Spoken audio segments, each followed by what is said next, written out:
Hey, this is part 3 of 3. Click on the info card if you want to watch parts 1 and 2, or don't. I don't really care. What are you reading? Pride and Prejudice? So you're familiar with two sins. How about a third? Oh. This is the one where the gang tries to convince Abed to go talk to a girl who might like him, and Jeff is humiliated in his billiards class.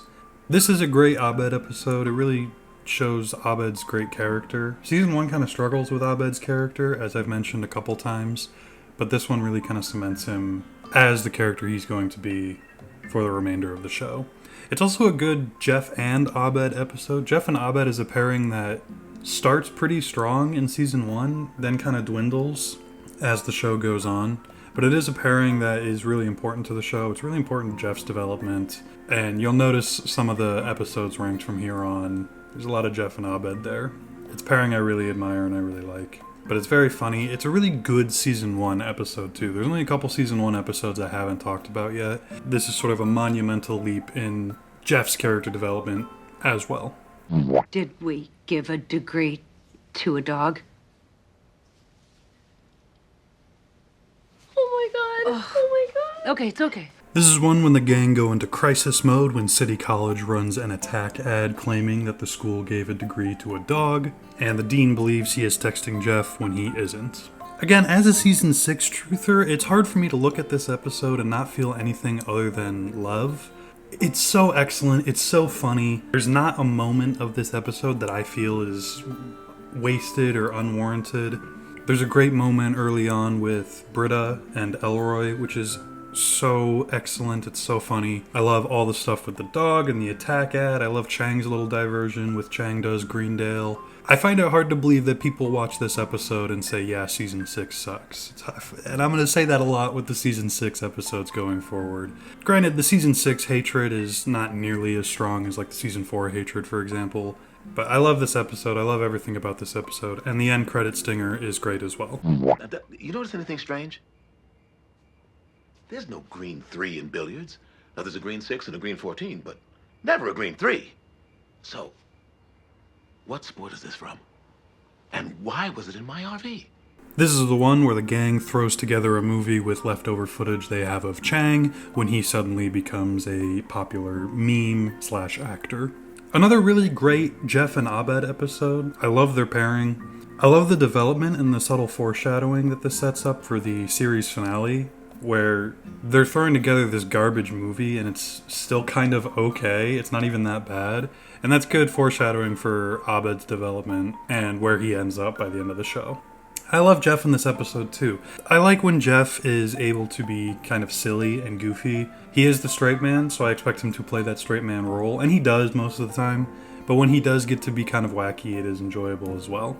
Yeah, another one of those solid episodes too that is very funny and silly throughout the entire episode, but does take a moment to be genuine and be heartfelt and have something to say about a character, in this case Jeff. A lot of the best Community episodes can ride that line of being wacky and silly while still also having something to say as well, and that's really appealing, and that's why I think so many people connect with the show.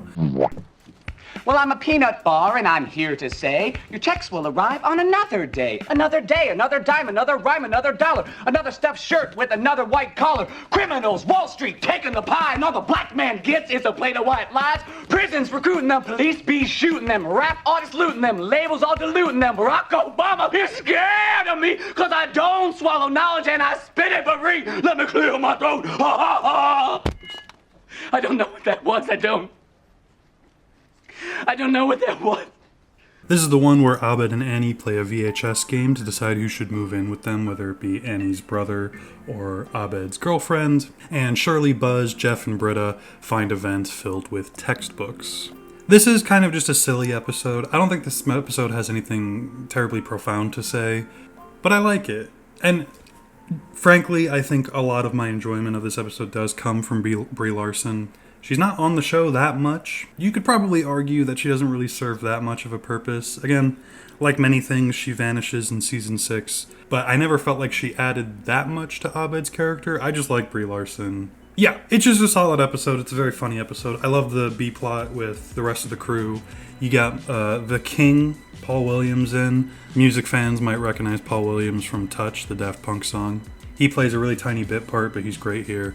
Oh, and Vince Gilligan's in this episode too. I almost forgot to mention that. It's a great episode. Dean Pelton? Jeff, it's Saturday. Call me Craig. Off campus, I'm just a Craigular Joe. This is the famous Annie's Move episode. From this point on, the rankings are basically meaningless. You could move an episode ranked here at 33 with an episode ranked at number 2 and rank an episode from number 10 to 24.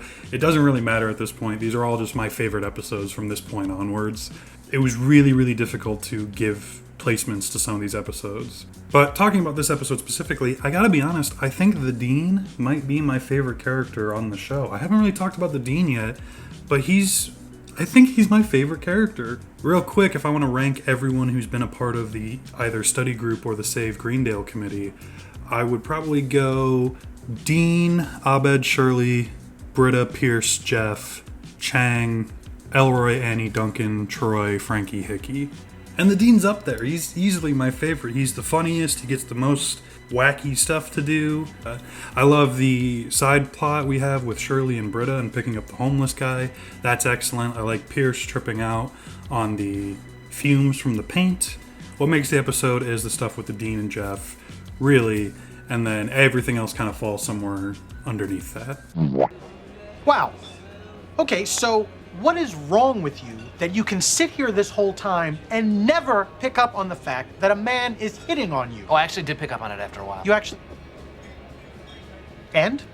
I really, really like talking about Farscape. This is the one where the gang goes to a bar to celebrate Troy's 21st birthday. This is, I think, maybe one of the be-all, end-all Troy episodes. Much as I like Troy, I like all the characters on the show. There is a point where Troy just kind of feels like an accessory to Abed, and I think they recognize that as well, the writers on the show, I mean. Because this episode and another episode we'll talk about later makes a very concerted effort to remind everyone that no, Troy's his own person. But it's a really solid episode. It's another one of those episodes that is funny and silly, and truthfully, the jokes in this episode are maybe a little bit weaker than jokes in other episodes, but I do believe that's the intention. And I think all of us can relate to, in some respect, a birthday celebration that is ostensibly about you, that then quickly becomes you taking care of all your friends. I've certainly had birthdays like that. It's why I largely don't celebrate my birthday with people anymore. So there is something very real about that feeling as well that this episode gives. As a vehement alcohol hater, I really like the message at the end of this episode. And honestly, once the shame and the fear wore off, I was just glad they thought I was pretty. This is the one where Jeff plans a surprise Pulp Fiction themed birthday party for Abed, while Abed simultaneously invites Jeff to a My Dinner with Andre themed dinner. As one of maybe 20 community fans who has seen My Dinner with Andre, I got it right away. Here's the thing, if you're a community fan who has not seen My Dinner with Andre and you watch this episode and you think, maybe I should watch My Dinner with Andre, don't. I like My Dinner with Andre, but it is not funny, frankly, it's not entertaining. It's cute, it's a neat concept for a movie. However, its length sort of kills it. This episode tells you everything you need to know about My Dinner with Andre without watching it. So with that out of the way, this is another really great Jeff and Abed episode. I do like Jeff and Abed's pairing. I think I mentioned that already. But it's kind of the heart of the show, really. You know, they don't dwell on it as much as they could have. But Abed is really the catalyst for Jeff's personality change. He's really the catalyst for why Jeff changes who he is for the better. And again, the show doesn't really dwell on that, but it's there if you're paying attention. But I like this episode, and I like it. I always like when we get to see a peek past Jeff's sort of facade that he puts on. I think that's really nice. Yeah, really good episode all around. One of my favorites. I am trying to pull a 400-year-old dagger out of this nation's heart, and you two are hugging. I understand, but you? What did I do? You didn't. This is the one where the gang helps the Dean make a new commercial for Greendale to update their dated one from the 90s. This is another excellent Dean episode. It's very, very funny. It's very, very good. And it's one where the framing device works for me and makes sense. It's very funny. I like the turn that the Dean takes. I love Luis Guzman. Classic episode. Great Britta and Troy episode, great Jeff episode. You'll notice a trend with some of my favorite episodes is that they're usually laser focused on one plot. They have an A plot and that's it. I find those make for the best episodes. You both fall back exhausted but still entwined. Okay, great. I stroke her hair lovingly and spoon her for the appropriate amount of time before leaving. How long is that? This is the one where they play a D&D session to try to cheer up a potentially suicidal Fat Neil. I like this episode as someone who has played D&D very regularly since 2015, 2016. It's not the best representation of Dungeons & Dragons. It's not really D&D at all, at least modern D&D, even D&D for 2010 when this episode would have come out. Even in 2010, D&D didn't really look like this, but that's fine. I understand you have to change some things to make it work for a 20-minute television show. And this is a great example of doing an episode where Pierce is the antagonist to the episode, and he is quite mean in this episode, but it's in the service of the plot. And it is in the service of telling the story, and it has an extremely satisfying resolution to it. You know, I think about Lisa sitting in that hole in Darktooth Canyon with old Frimrock and Grignog rolling about on the wolf pelts. Come on, between you and me, which one do you think is yours? This is the second D&D episode where instead of Fat Neil, the gang is helping Buzz Hickey and his son have some sort of reconciliation between each other. Sue me, I think Advanced Dungeons & Dragons is better than Advanced Dungeons & Dragons. It feels like a more accurate representation of Dungeons & Dragons. Hickey's son even calls it out, my problems with the first episode in this episode. And frankly, I just think it's a funnier episode too. I think the jokes land better. I like that Chang is here and gets to play and be funny. I love Buzz Hickey. He has a great moment with Annie and Abed when he's interviewing the goblins. It feels more like real D&D. The players are more involved and interested and willing to engage with the game on its terms. And it's frankly just funnier, in my opinion.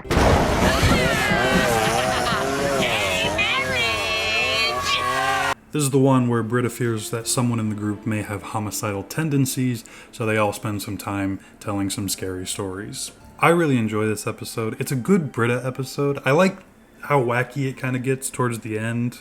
I also appreciate how the episode literally spoils its own twist at the very start of the episode by having Jeff just say what it is. That's really fun. I love all the different stories they all come up with. The weakest is Troy and Abed.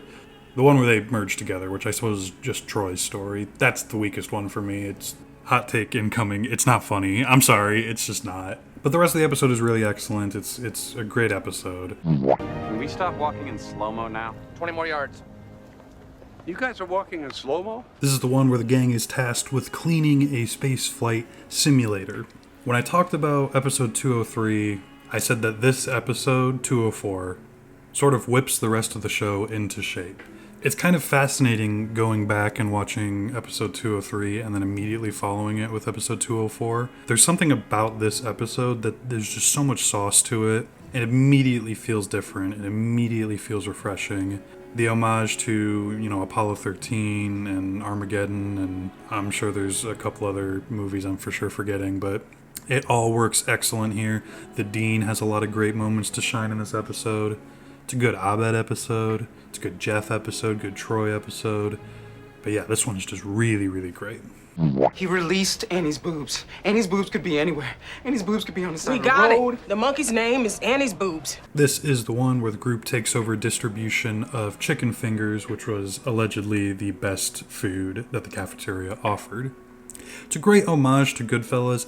I gotta be honest, I don't really think Goodfellas is all that. It's fine, it's completely fine, and it's objectively really excellent, and I can recognize that, but Scorsese has better movies. But I can appreciate the homage here to 16 Candles as well, which is a great movie, by the way. It's really, I think, a truly standout Abed episode. Abed and Jeff episode specifically. I talked about it a little bit earlier, but Abed and Jeff's relationship is one of the emotional cores of the show that does sort of taper off in later seasons. And this is all around just a really excellent episode. Not the highest peak in season 1. We still have one more episode to talk about, but it's a pretty high peak. Really, really, really good episode. What do you say we take a tumble? I'll put on a wig. That's it. You're under arrest. I'm an undercover cop. It's not illegal to be gay. It is here in Iran. Now when we're in the green zone... That's Iraq, stupid. Well, what do I know? I'm Jeff Weir's dumb gay dad. This is the one where Pierce pretends to be dying in order to exact his revenge on the group. This is another great example of having Pierce be the antagonist, but giving it a satisfying resolution and not having him be straight up mean. I don't think Pierce does anything this episode that I would classify as mean or unwarranted. You could argue potentially, masquerading as Jeff's father when Jeff clearly has unresolved issues there, but Jeff plays that pretty close to the chest, so I can't really blame Pierce for not knowing that. It's a great, great, great Troy episode. Donald Glover just, every now and then he'll just pop off in an episode and just run circles around everyone else, and this is another one of those great episodes. I love his little dalliance with LeVar Burton. I love Britta's contribution to that story as well with LeVar Burton. It's all really excellent stuff in this episode. And again, it's one where the framing device makes sense. Really great episode. One of my favorites. Shirley gets a lot of fun stuff to do as well. Annie is sort of left by the wayside in this episode, but that's okay. And that's intentional as well. Really great episode. The soundtrack. I don't wash my hands before surgery. I can see why women find Clive Owen attractive to the point where I might just as well be attracted to him. I use comparisons to Hitler to win arguments on the internet at the drop of a hat. I know nothing about wine. I'm more turned on by women in pajamas than lingerie. I just want to know they feel comfortable. I didn't get Inception. I didn't get Inception. Oh! This is the one where Annie fills in for Troy in the Dreamatorium. I've beat around the bush a little bit, and truthfully, I don't have anything majorly profound to say about this topic, but I do think it's time that we finally talk about Abed and autism. I've seen plenty of videos of people reacting to Community. Frequently when I see people react to this episode in particular, they tend to react negatively to the way Abed's autism is handled. And I understand the trope of people with autism being compared to computers or having sort of a more mathematical look at the world. And I understand how that can be tiresome, especially to people who do have autism who watch this show and have seen that trope millions of times. But I don't really think it's that. I also see people react to this episode and say people with autism have empathy, and it's wrong to portray Abed's autism in that light as well. I think that's a disingenuous take, and I think if you are paying attention to this episode, that's not what they're saying here. Abed's lack of empathy or struggles with empathy has nothing to do with his autism. That's barely even a factor in this episode at all. It is rather a character flaw that Abed just has, and it's a consistent flaw that has shown up since as early as season 1. This is a known character flaw of Abed, and this is the episode where they decide to tackle that character flaw. I don't think the fact that Abed is autistic has anything to do with his lack of empathy.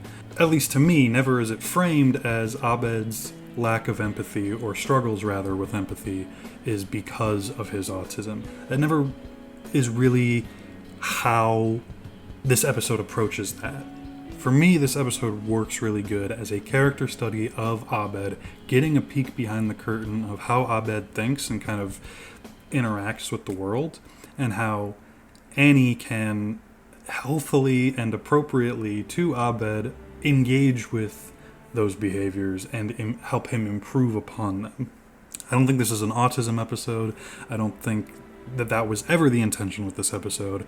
I think it was, let's explore Abed's lack of empathy. And Abed just also happens to have autism, so they maybe slipped into some of the tropes. I'll give you that. I love this episode. It's really grown on me. I remember there was a time when I did not like this episode very much. I thought it was kind of boring and bland. But on the most recent rewatch and the rewatch before that, I really kind of turned my opinion around on it. It's a really excellent episode. And now, this is a man that knows how to marry his cousin. This is the one where Garrett invites the gang to his wedding.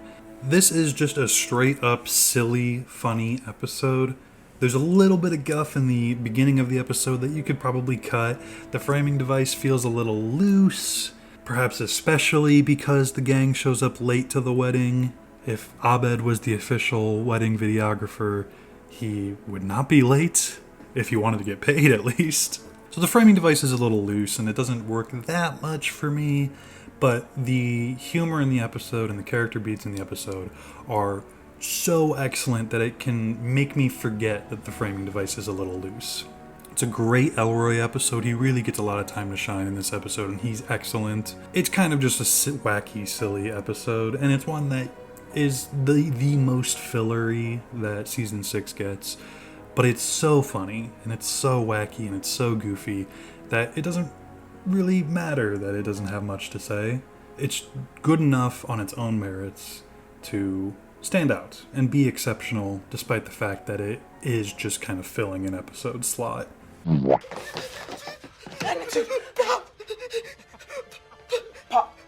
Pop what? Pop what? What is he trying to say? Pop what, Magnitude? This is the continuation of the paintball game from episode 223, which we have not talked about yet.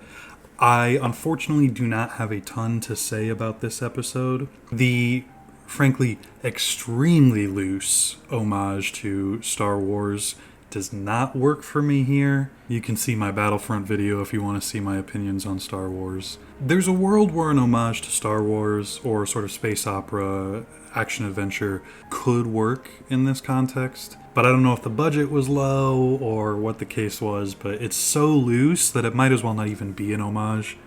And I don't think it had to be. You already did your action adventure homage with 223, which was distinctly Western, and I do think that that just works for me a little bit more, particularly because the homage here is so loose, it might as well not even exist. It's a good episode. Really, really good episode. And it is funny, and it's entertaining, and it's great. But compared to the part 1, which I have to do, considering it's a 2-parter, it is extraordinarily inferior to that episode. Still a great episode, though. I'm going home, Britta. I know, Shirley, I know. No, seriously, I'm going home. Can you help me out? Oh, yeah, sure. This is the first paintball episode. It is my second favorite paintball episode, and it is my favorite episode from season 1. Say goodbye to season 1, everyone. This is the last time we'll be seeing them. It's a really excellent episode. There's not much about it that I dislike. Chang gets a great time to shine in this episode. Jeff is doing a great job. Britta's doing a great job. It's a good Abed episode.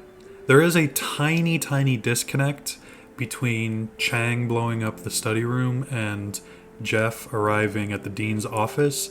I feel like maybe there was a scene or something that was deleted. It's a little bit, it's a tiny disconnect. It's a nitpick, I get that. It's a really, really spectacular episode.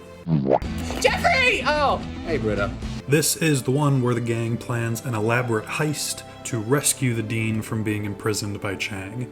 It's a really good homage to Ocean's 11 and Ocean's 13. We don't talk about Ocean's 12. And it's a really, really funny episode, too. I'm not the biggest fan of the Chang arc that he goes on in season 3. It's fine, but this is the culmination of those events, and it's a pretty satisfying culmination. It feels like it maybe should have been the season finale. It wasn't, which is a little funky to me, but it's fine. And frankly, I gotta be honest with the community. I gotta be honest.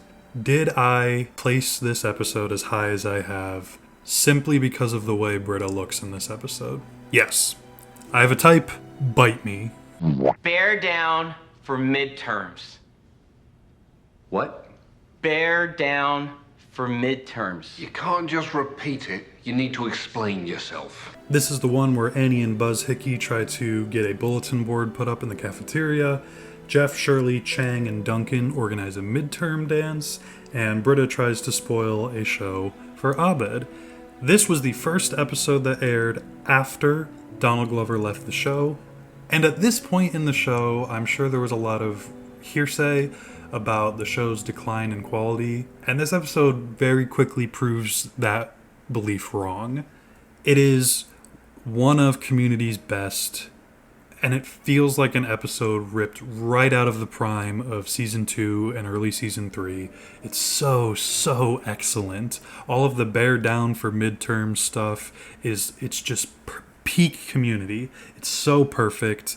This episode is one of my all-time favorites. I really wanted to put it in the top 10, but I couldn't justify moving anything that did fall in the top 10 down, so this ended up falling where it is. It's one of my absolute favorite episodes. I love it so much.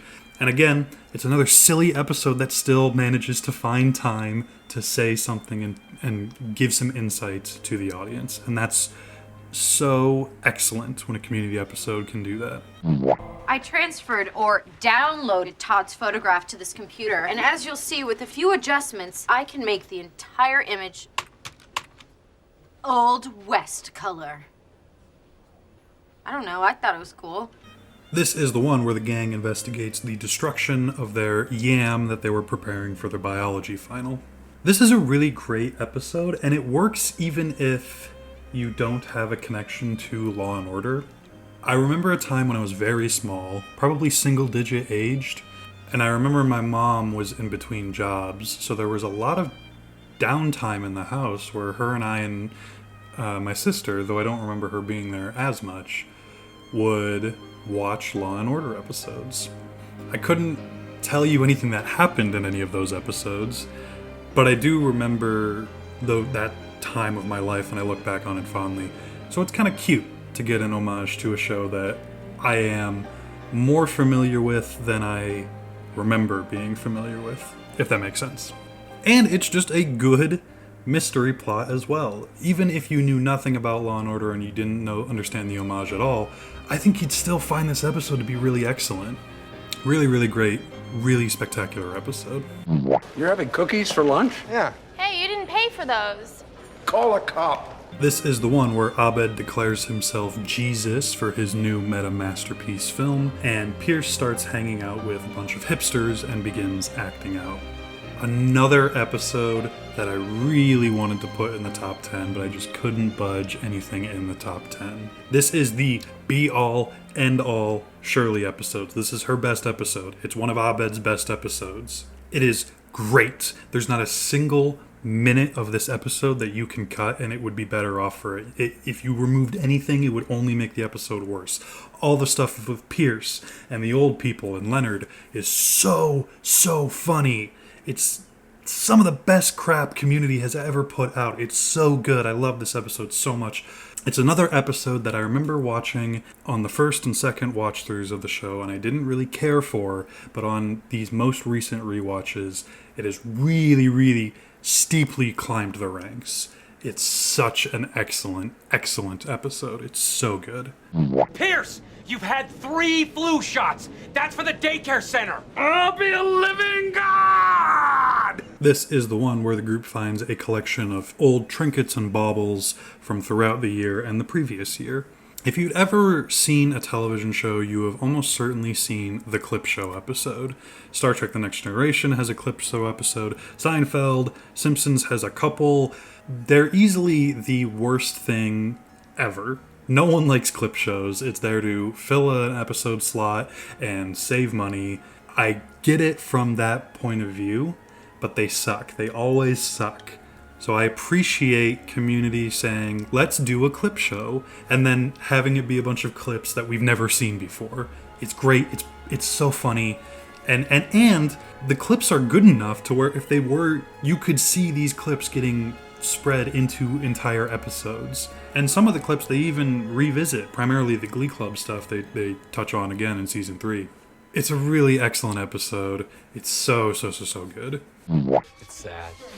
Should we increase their lithium? Not yet.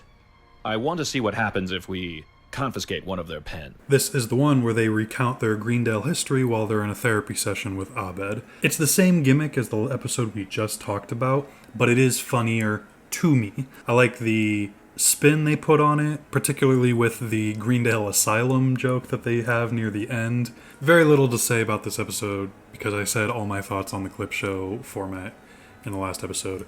Really excellent episode. I think it hedges out the last episode just a tiny bit, just a little bit. You're amazing. You're amazing. Honda's amazing. I want you to meet my parents. This is the episode where Britta reunites with an old flame who is now a guerrilla marketer for Honda. Jeff tries to get Elroy to like him, and the Dean succumbs to guerrilla marketing from Honda.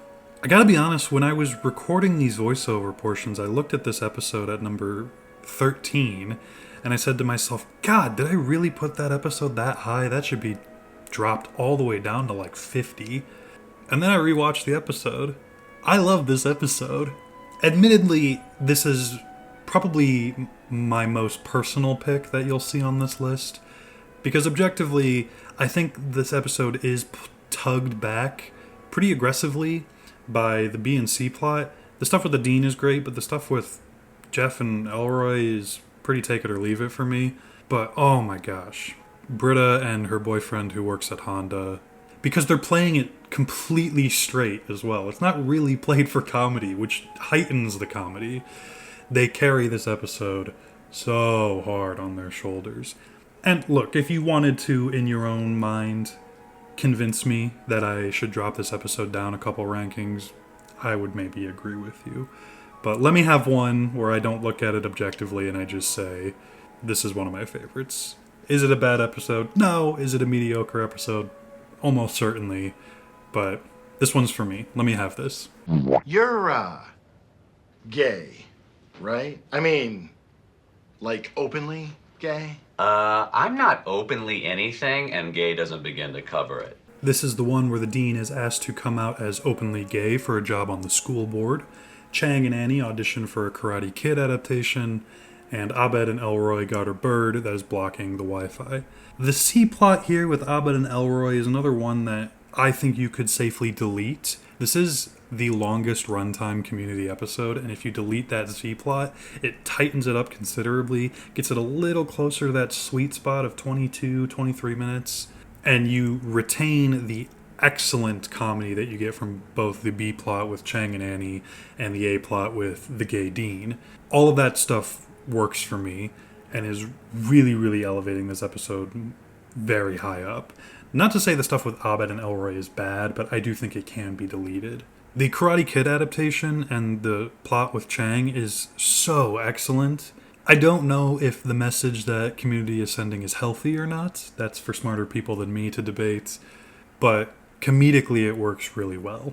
As I said earlier, the Dean is my favorite character, so I love an episode dedicated to the Dean. All right, meeting adjourned. Great.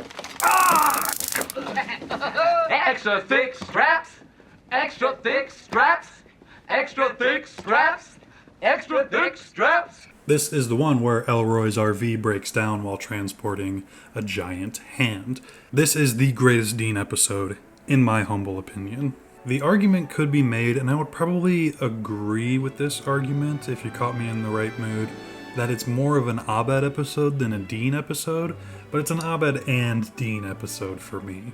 This is also my last opportunity to talk about how much I love Elroy as a character as well. And I already love Keith David, but man, talk about coming in with only 11 real appearances on the show and just really making the most of that time. He's so good. He's so good. He's so good, even especially in this episode. The Dean's great in this episode. Abed's great in this episode.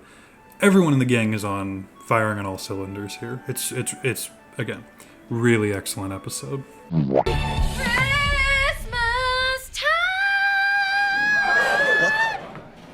Oh, Britta's in this? This is the one where the group gets pegged as replacements for the Glee Club. We're in the top 10 now, so these are just my favorite episodes. And I really like this episode a lot. I think it's very, very funny. I like how they talked a big game in Season 1, Episode 23, Modern Warfare, where Jeff scolds the Glee Club and tells them to write some original songs. And then when they do their Glee Club episode, they do write original songs. All the original songs sound like they're probably first drafts and were written over a long weekend, but they're all pretty good for what they're trying to do, and they're not trying to be groundbreaking. It's a really, really excellent Abed episode, and it still manages to be a pretty heartfelt holiday episode as well, despite all the silliness. Go! Who's there, bitch? Floor! Floor! This is the one where Abed starts a game of hot lava to put off sending Troy away on his sailing journey. As a send-off to the character of Troy, this one's really excellent. Again, my problem with Troy does still exist here. It is bittersweet, perhaps, that his send-off episode is essentially a glorified, wacky Abed episode. However, I think it works.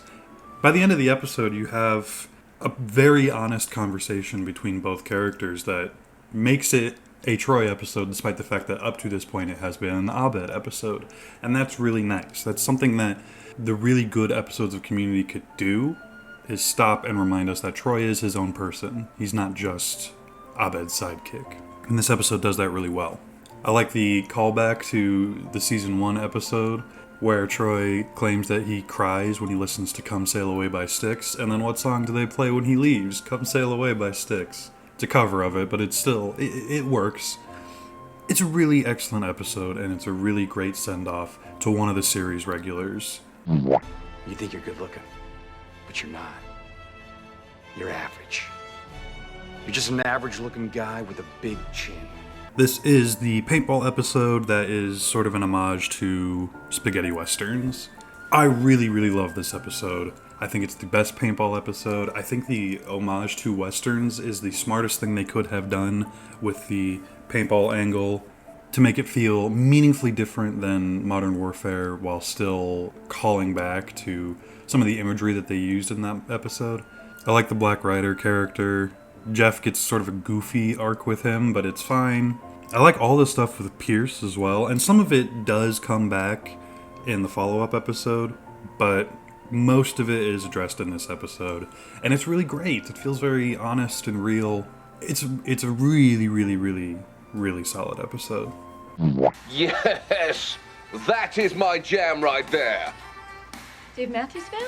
Obviously you're not.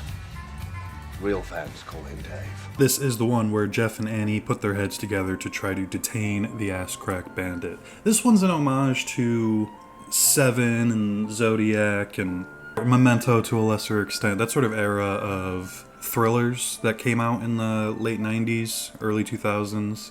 As a big David Fincher guy myself, I can really appreciate that homage and enjoy it.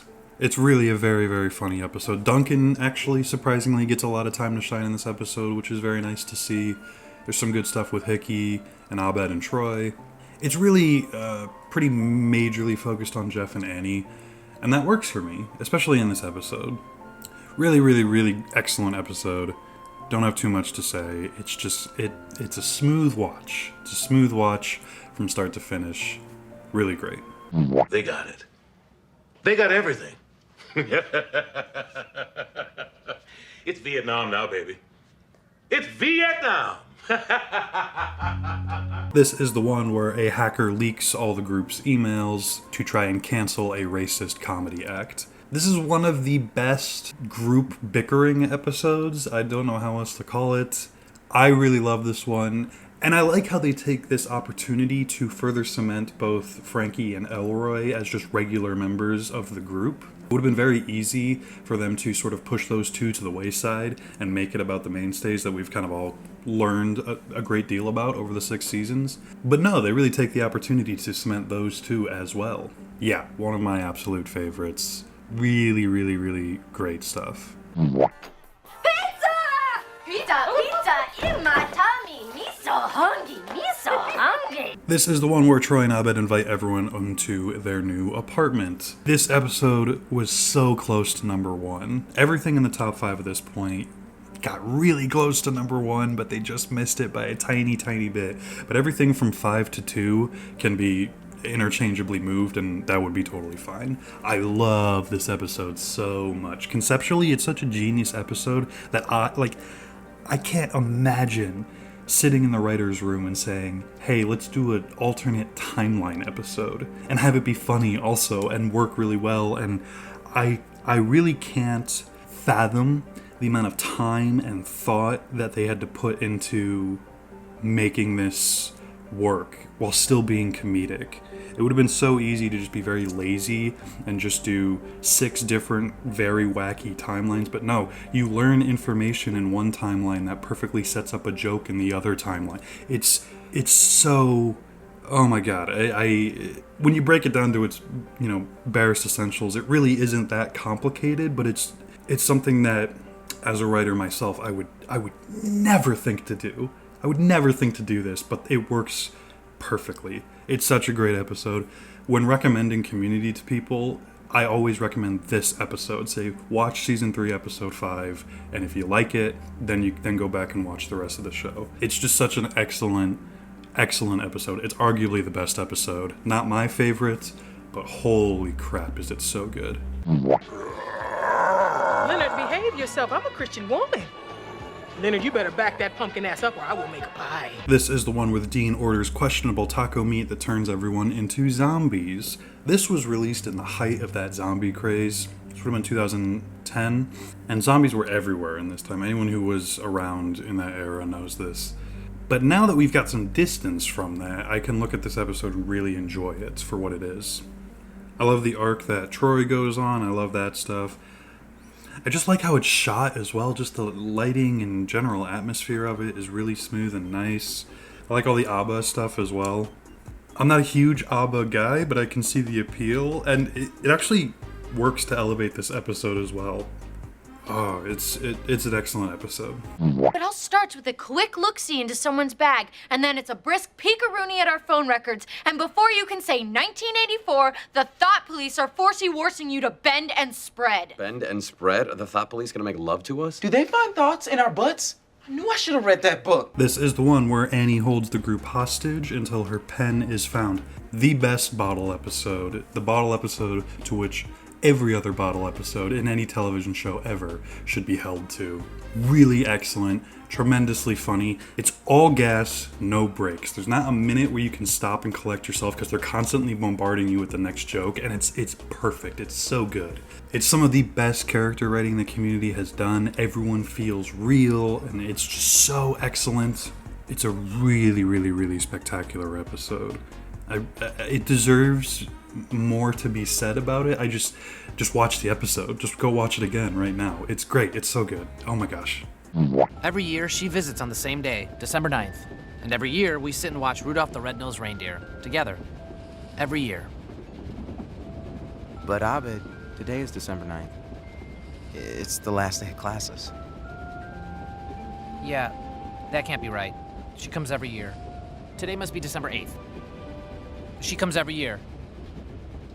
This is the one where Abed sees the world in stop motion on the last day of the semester. Is anyone really surprised to see this one up this high? This is one of the greatest episodes of television, period. It's funny, it's emotional, it has something to say. It's so excellent, and the stop motion animation is beautiful. I can't even begin to understand how they got this episode made in time for Christmas with a regular season of production of television. It's amazing some of the shit Community was able to do with the money they had and the time constraints they were given. It's unreal that you can have something this excellent through that much adversity. It's such a great episode. It's so good. It's just so good. Again, just go watch this episode right now. Just stop watching this video and go watch it. Oh my gosh. I love that I got to be with you guys. Gay. You saved my life and changed it forever. Gay! This is the series finale where the gang pitch their version of season 7. Is it a cop-out to put the series finale as the best episode of the show? No. Not when you do it as good as Community did it. I mentioned this earlier, but if the season 5 finale was the last thing we ever saw of Community, that episode would be much lower on the list. If the season 3 finale was the last thing we ever saw of Community, that episode would stay exactly where it is on the list. If the season 4 episode was the last episode we ever saw of Community, that would be the worst episode of all time. This episode is my favorite because it is a genuinely spectacular culmination of the show. It's not the flashiest episode. I don't think it's the funniest episode. They make the consequences of the show not being popular during its initial run and hemorrhaging cast members part of the story of this episode in such a way that it almost felt like that was intentional.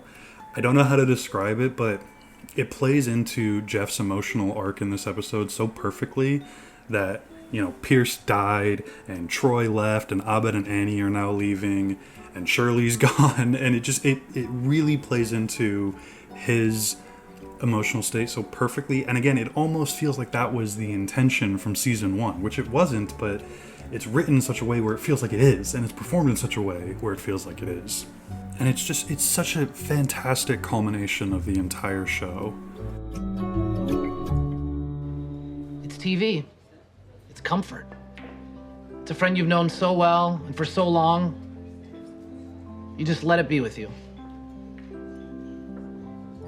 And it needs to be okay for it to have a bad day, or phone in a day. And it needs to be okay for it to get on a boat with LeVar Burton and never come back. Because eventually, it all will.